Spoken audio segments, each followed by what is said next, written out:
This episode of Indy Mogul is brought to you by The Final Destination. Get ready for the ultimate 3D trip on August 28th. Indy Mogul. We're seeing heavily armed forces being deployed into District 9. Nobody really knew what this place was.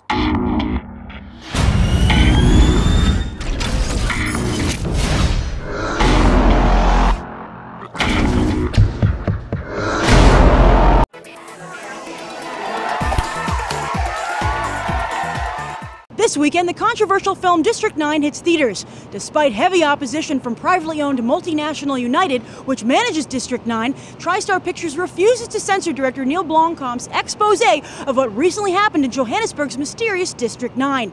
The film is also supposed to reveal the fate of a missing MNU field operative. While after the break, I'll be interviewing human audiences about the movie. As we all know, movie theaters are still strictly off limits for aliens. So, Indy Mogul flew us to South Africa, to District 9, to get the alien side of the story. Let's go find one. Come on. Whoa, what a dump. Oh, here's one. Okay. Well, okay, we'll make this quick. We just want to know what you think of the movie District 9.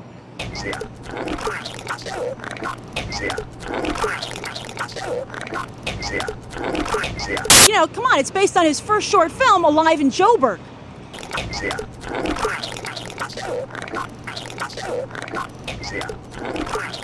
That's not fair. I mean, Blomkamp started out as a special effects guy, so why not use his skills to make his short film stand out? And besides, Peter Lord of the Rings Jackson backs this guy up, and he wouldn't put his name on the line for a hack.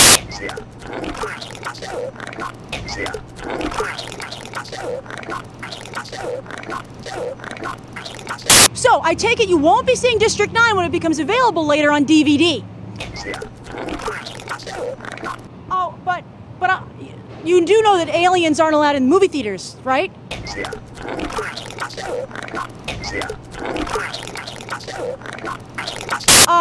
Well, there you have it. And in light of this disturbing revelation, I advise you to be careful when telling anyone to be quiet during a screening of District 9. You might find yourself in over your head. After the break, we'll find out what humans think of District 9. Look, we don't want any trouble, okay?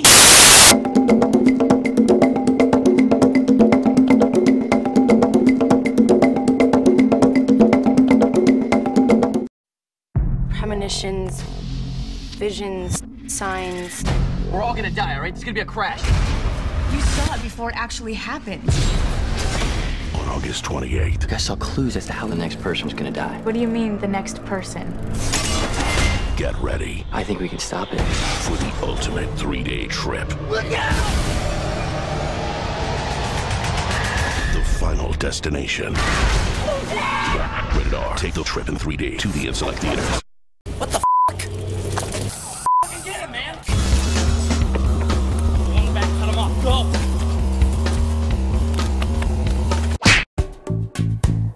So, is this an intellectual summer blockbuster? I think it was intellectual. I mean, it was heady a little bit, but it was nothing that was beyond, like, reach. I don't think it's intellectual, but doesn't treat you like you're an idiot either. It's kind of a good balance. Halfway through, I thought, oh, it's going to leave you doing a lot of guesswork, which I hate. You know, like, you know, sorry, M. Night Shyamalan, sorry. Sean is from Amsterdam, New York, and is an Indy Mogul fan. Hey. So what made you come down to see District 9? I thought it looked really interesting because it was kind of, you know, they're showing aliens, so that's not really, you know, like real, but they did it like documentary style, like, so it gave it like a sense of realism, like the aliens were actually here. It was really good. Like, from the beginning to the end, I thought it was really good. I didn't expect it to be this good. I thought that there was some incoherence a bit with the story, but you can suspend our disbelief, you know. But it was fun. You know, in this movie, you know, we dominate the aliens, but in most movies, we lose horribly. Yeah. You know, what makes for a more entertaining movie? Yeah, you have no idea what's going to happen to the people in there. It was really compelling. Like, you forget that they're aliens, you know what I mean? And, like, you really start to empathize with them, like, emotionally connect with them. I was a little bit sympathetic. I mean, I was sympathetic to the aliens because I know how it's like to be different and not part of a minority. And generally when there's a majority and the minority, the majority likes to kind of pick on, discriminate against people who are different from them. I have to say, I kind of like this that it wasn't set in America, which all summer blockbusters are set here. You want something that intellectual in your summer entertainment. Yeah, that's why I wanted to see it. So from the trailer, it doesn't look like there's a lot of action in the movie. Is there a lot of action? Yes. Yeah. It's not a mindless movie, but I mean, once it really kind of sets things up, it's like a roller coaster. Like it builds to the top, and then after that, you're just along for the ride the rest of the way. Sometimes it does get a little slow. I got a little bored at some points, but it does have a lot of action, and I think it's enjoyable. It's kind of sad at the end of the movie, though. It was kind of sad. Like sad in a good way, or no, you ruined the movie kind of way? I can't hardly say. It's my opinion, so. Since you're an Indy Mogul fan, how are the special effects in the movie? I like them. They're different, I think. So some of the alien weapon technology was really cool.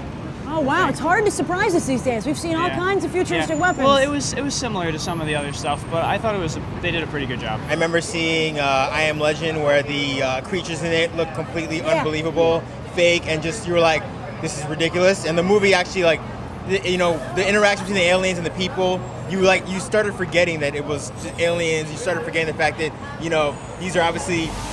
People are just talking to probably green screens. It was completely seamless. I think that they knew that they didn't have enough money to make it look crystal clear, so I think the camera style and the overly grainy look in a lot of shots and very shaky helps you because you can hide a lot more of those little flaws. And then, where they really needed attention to detail, you noticed it. I'm really into the whole realistic special effects things where, it kind of makes it look like it was shot with a home camera because it's more believable that way. What did you think of Neill Blomkamp as a director? I think he did pretty well. He did good, I think. Nice. I mean, I've never seen any of his movies. I don't know how much else he's done. It's his first movie. It's his first movie, really? Well, that's what happens when you're friends with Peter Jackson. I guess so. Do you think people will like this movie? Some people may, some people may not. You and I are saying it was the best movie experience we've had since Dark Knight came out. Yeah. Really? There is a lot of alien films, but this one was definitely, I'd say this one was pretty original. What do you give it on a 1 to 10? I don't know, like a 12. A 9. 7 maybe? 7.5. 8.5. 10. 10.99. It was good. So District 9 certainly makes an impression, but it doesn't quite live up to its name as audiences give it an 8.5. And yes, District 9 is the focus of this week's One Sentence Review Challenge. If you've seen the movie, leave your 1 to 10 rating below as well as your 1 sentence review. Whoever writes the best one will win a free pair of AMC movie tickets. I'll announce the winner on Sunday's episode of Movie Math. I'm Grace Randolph, and you've just gone beyond the trailer. Keep watching Indy Mogul, go see movies, come down to New York City and see the studio and go see some movies, get interviewed on the show, and keep submitting stuff. It's the Indy Mogul package deal.